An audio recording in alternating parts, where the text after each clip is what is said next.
कैसे हैं आप सब। उम्मीद है खैरियत से होंगे। अच्छा जी, आज हम लोगों ने सॉल्व करना है क्वेश्चन नंबर 5 है और इसको भी हम लोग सॉल्व करेंगे जी इंटीग्रेशन बाय पार्ट्स नहीं बल्कि इंटीग्रेशन पार्शियल फ्रैक्शन से।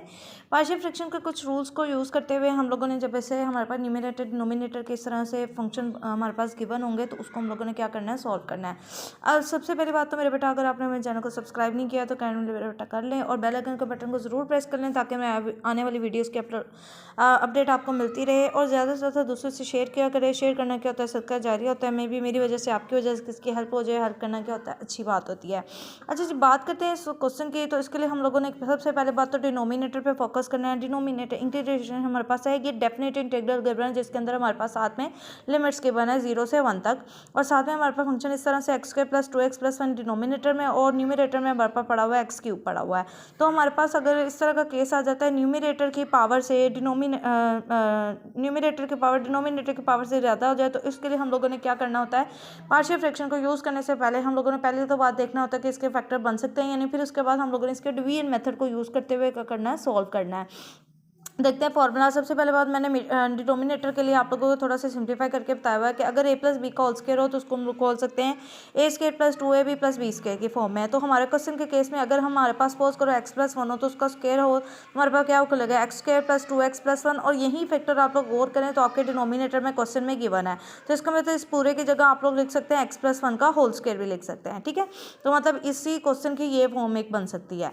अब हम करेंगे now using the polynomial division. Polynomial division तब लगाते हैं, एक तो आप कहेंगे कि मैडम अभी तो हम लोगों ने इसको क्या करा इसके फैक्टर या इसको फॉर्मूला में रिजॉल्व करके देखा है, लेकिन मेरे बेटा देखें पार्शियल फ्रैक्शन का यूज़ करने का रूल ये होता है कि अगर आपके पास न्यूमरेटर का जो पावर वेरिएबल की पावर है वो डिनोमिनेटर में वेरिएबल की पावर से ज़्यादा हो जाए तो इसको फिर हम डिवीजन मेथड से क्या करते हैं, रिड्यूस करते हैं।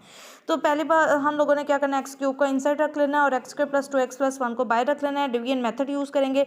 सबसे पहली बात तो मुझे x³ बना है इनसाइड, तो x² को x² बनाने का मैंने x से मल्टीप्लाई करवाया, पहले x से पूरी इक्वेशन को मल्टीप्लाई करवाना है। देखो अब गौर करना है आपने, मेरी पेंसिल पे और मेरी वॉइस पे गौर करना है आप लोगों ने। x और x का स्क्वायर क्या बन जाएगा, x³ बन जाएगा। इस x को फिर इस 2x से करेंगे तो 2x का और एक x मिलके क्या बन जाएगा, स्क्वायर बन जाएगा। फिर इस x को हम लोगों ने 1 से भी देना है तो ये बन जाएगा 2x x बन जाएगा। फिर उसके बाद हम लोगों ने डिवीजन में अगर दो फैक्टर्स को आपस में सॉल्व करना होता है तो उसके हम लोगों ने क्या माइनस करना होता है। तो माइनस करते हुए साइन क्या हो जाते हैं, चेंज हो जाते हैं। प्लस का साइन माइनस में, माइनस का साइन हो तो प्लस में, जब हमारे पास सारे प्लस के थे तो सारे माइनस में चेंज होकर ये वाला प्लस माइनस से कट जाएगा। बाकी हमारे पास बचेगा -2x² -x बच जाएगा। अब देखिए हमें 2x² बनाना था तो हमारे क्वेश्चन में x² तो पड़ा हुआ है, 2 की कमी थी तो इसलिए मैंने 2 से क्या करवा दिया, अब 2 ऊपर क्वेश्चन में ले लिया ताकि उससे मैं सबको मल्टीप्लाई करवाऊँ तो मेरी x² वाली फॉर्म बन जाए। अब एक बात याद रखनी है, अगर यहाँ पे माइनस का साइन हो तो यहाँ पे साइन किस तरह से लेना है, तो सेम उसी साइन का ले लें ताकि अगर बाद में सब्ट्रैक्शन करें तो उसको ऑपोजिट साइन बन के वो कट जाए। माइनस का तो मैंने माइनस का ही 2 ले लिया, तो माइनस, अब मेरी पेंसिल पे गौर करना है और मेरी वॉइस पे और साथ से टैली करते जाना है। 2 को x² से मल्टीप्लाई करवाएंगे तो -2x² बन जाएगा, minus plus minus 2 to the 4x आ जाएगा, फिर माइनस प्लस माइनस और 2 1 दा क्या बन जाएगा, 2 बन जाएगा।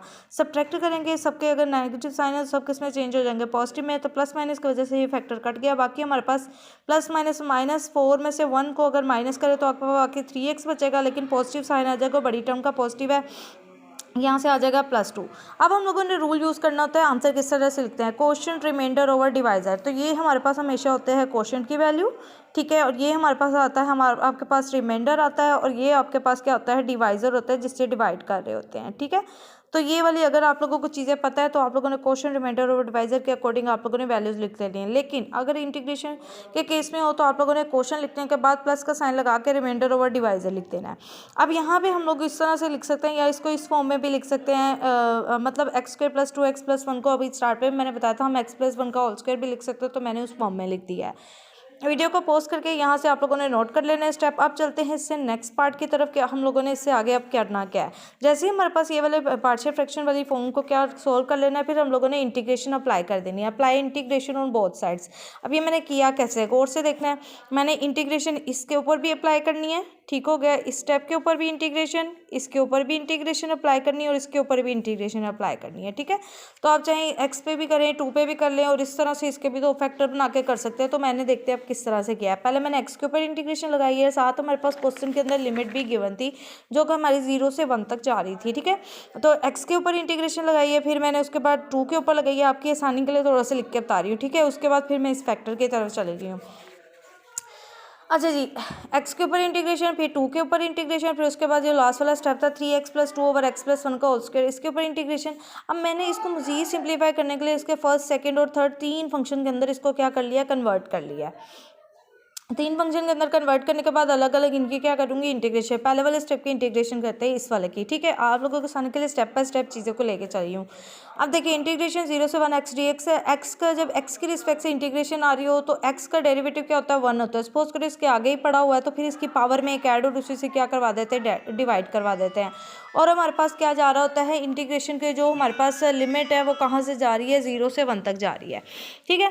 पहले हम लोग अप्लाई करेंगे अपर लिमिट, फिर उसके बाद अप्लाई करेंगे लोअर लिमिट। ये होती है अपर लिमिट, ये होती है लोअर लिमिट। अपर लिमिट 1 है तो पहले एक्स की जगह 1 पुट कर दिया, फिर माइनस का साइन आएगा, और लोअर लिमिट हमारे पास 0 थी तो एक्स की जगह 0 पुट कर दिया। अपर माइनस लोअर लिमिट का जो आंसर आएगा हमारे पास आ जाएगा 1/2। 0 से किस नंबर को डिवाइड करें वैसे ही 0 हो जाएगा। अब मैं सेकंड फंक्शन को पकड़ रही हूँ 2 इंटीग्रेशन 0 से 1 dx को, तो 2 बाहर रहने दूंगी। 1 का एक्स के रिस्पेक्ट से जो इंटीग्रेशन आएगी वो वेरिएबल जनरेट करता है जिसके रिस्पेक्ट से इंटीग्रेट कर रहे थे, तो यहाँ पे एक्स आ जाएगा। अब ये लिमिट हमारे पास 0 से 1 तक जा रही है। पहले अपर लिमिट अप्लाई करेंगे, फिर माइनस लोअर लिमिट हो जाएगी और इक्वल टू हमारे पास आंसर आ जाएगा 2, मतलब लिमिट अप्लाई करवाने के बाद आंसर आएगा।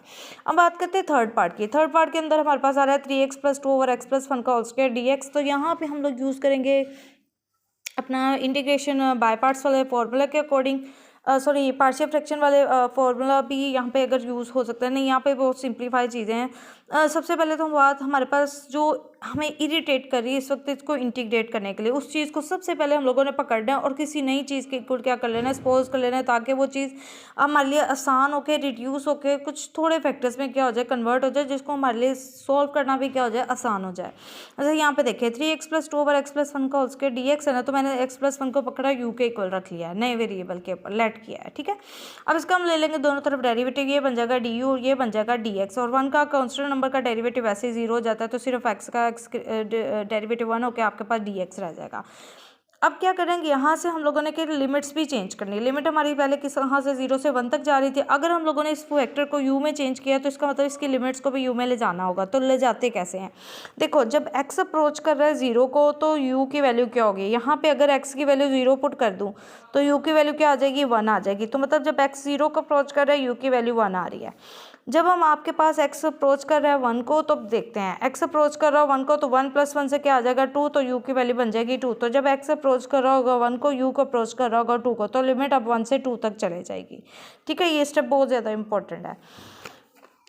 अच्छा जी, अब जहाँ जहाँ हमारे पास x होगा उसको हम लोगों ने u में कन्वर्ट कर लेना है। यहाँ से x की वैल्यू निकालेंगे तो ये बन जाएगा u-1, ठीक है। x की जगह हम u-1 पुट कर देंगे, x + 1 को हम लोगों ने u सपोज किया तो ये u का स्क्वायर बन जाएगा।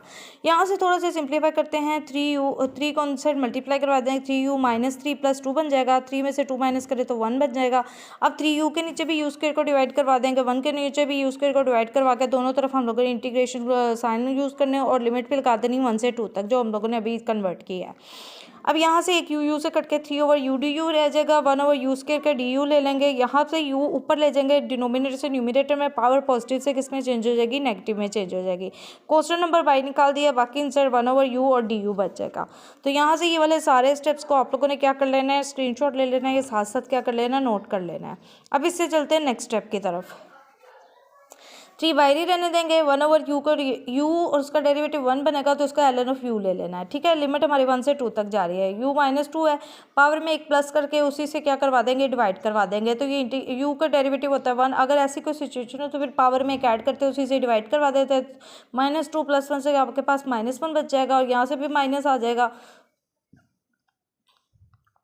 अपर माइनस लोअर लिमिट अप्लाई करनी, पहले अपर लिमिट 2 है, u की जगह 2 पुट कर देना है, फिर लोअर लिमिट 1 है तो 1 पुट कर देना है। यहाँ से मेरा बेटा u -1/-1 बच जाएगा, माइनस माइनस क्या हो जाएगा प्लस, बाकी बचेगा 1/u। 1/u कैसे बचेगा, u की पावर -1 है ना, तो इसको पॉजिटिव बनाने के लिए 1/u लिख सकते हैं, ठीक है। तो इस पर भी हम लोगों ने क्या लॉग फंक्शन अगर 1 का लें, कैलकुलेटर भी यूज़ कर सकते हैं। log 1 पे क्या वैल्यू देता है, 0 देता है, तो इसके लिए यहाँ पे सिर्फ फाइनल बचेगा 3 बच जाएगा। अपर माइनस लोअर लिमिट अप्लाई करेंगे, पहले u की जगह 2 पुट करना है, फिर 1 पुट करना है, तो 1/2 -1 बचेगा। एलसीएम से सोल्व करेंगे तो हमारे पास आ जाएगा -1/2, ठीक है। तो फाइनल हमारे पास बनेगा 3 -1/2। जब हमारे पास ये सारे जो हम लोगों ने स्टार्ट पे 3 फंक्शन हम लोगों ने कह दिया था, ये के वाला, के वाला, ये तीनों के तीनों को जब हम लोगों ने इंटीग्रेशन सॉल्व कर लेने, फिर इनकी क्या करनी है, वैल्यूज पुट कर देनी है। पहले वाले को जब इंटीग्रेट किया था तो 1/2 आया था, दूसरे वाले को जब इंटीग्रेट किया था तो 2 आया था। अब थर्ड वाले को जब इंटीग्रेट किया तो हमारे पास बनी है फॉर्म 3 -1/2। तो हम लोगों ने now combining all the results, सारे के सारे रिजल्ट्स को क्या कर देना, कंबाइन कर देना, मतलब x -2 और इन सब की जगह हम लोगों ने जाके क्या कर देना, इन सब की वैल्यूज़ को इंसर्ट कर देना है। पहले तो हम लोगों के पास ये फंक्शन की फॉर्म भी थी, इसका आंसर आया था 1/2, इसका आंसर आया था -2 और इसका आंसर आया 3 सबको कंबाइन करके जो चीज़ कटिंग होती है, कटिंग करने के बाद आपके पास फाइनल आंसर बनेगा -2 + 3 तो ये था इस क्वेश्चन का फाइनल आंसर।